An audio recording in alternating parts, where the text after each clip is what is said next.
Jagtial RTC depot వద్ద కార్మికులు చేపట్టిన సమ్మెకు మాజీ మంత్రి జీవన్ రెడ్డి సంఘీభావం తెలిపారు. తెలంగాణ ఉద్యమంలో కీలక పాత్ర పోషించిన ఆర్టీసీ కార్మికులు నేడు సమ్మెకు దిగాల్సి రావడం ఎంతో బాధాకరమన్నారు. మహాలక్ష్మి పథకం ద్వారా మహిళలకు ఉచిత ప్రయాణం కల్పిస్తున్న ఘనత కార్మికులదేనని, కానీ ప్రభుత్వం వారికి ఇవ్వాల్సిన 5 డిఏలు పీఆర్సీ బకాయిలను పెండింగ్లో పెట్టిందని విమర్శించారు.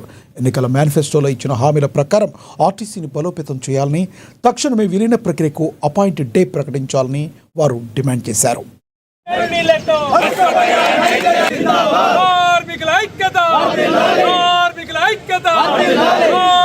విధి లేని పరిస్థితులలో వారికి లభించాల్సినటువంటి ఒక హక్కులు పొందలేనప్పుడు మాత్రమే సమ్మకు పోయే పరిస్థితి ఏర్పడుతుంది.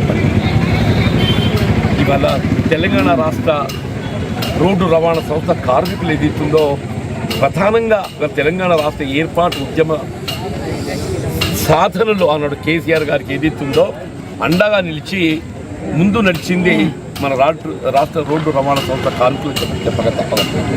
అటువంటి ఒక రాష్ట్ర రోడ్డు రవాణా సంస్థ కార్మికులు అలాంటి టీఆర్ఎస్ ప్రభుత్వ హయాంలో ఏదైతుందో రాష్ట్ర రోడ్డు రవాణా సంస్థలు ప్రభుత్వంలో విలీనమైనట్లయితే వారికి మెరుగైనటువంటి ఒక ఫలితాలు ప్రభుత్వ ఉద్యోగులకు ఏ విధంగానైతే 010 ద్వారా చెల్లింపులు చేయడం జరుగుతుందో పీఆర్సీఏ కానీ డిఏ కానీ అవన్నీ కూడా రిటైర్మెంట్ బెనిఫిట్సే కానీ కల్పింప చేయడం జరుగుతుందనే ఒక భావనతోనే మరి ఆర్టీసీ కార్మికులు ఉద్యమించడం, ఆనాటి ముఖ్యమంత్రి బీఆర్ఎస్ నాయకులు కేసీఆర్ గారు ఏదైతుందో పెద్ద మనసుతోనే చెప్పండి రాష్ట్ర రోడ్డు రవాణా సంస్థలు ప్రభుత్వంలో విలీనం చేయాలనే ఒక నిర్ణయం తీసుకోవటం చాలా గొప్ప నిర్ణయం అని చెప్పండి.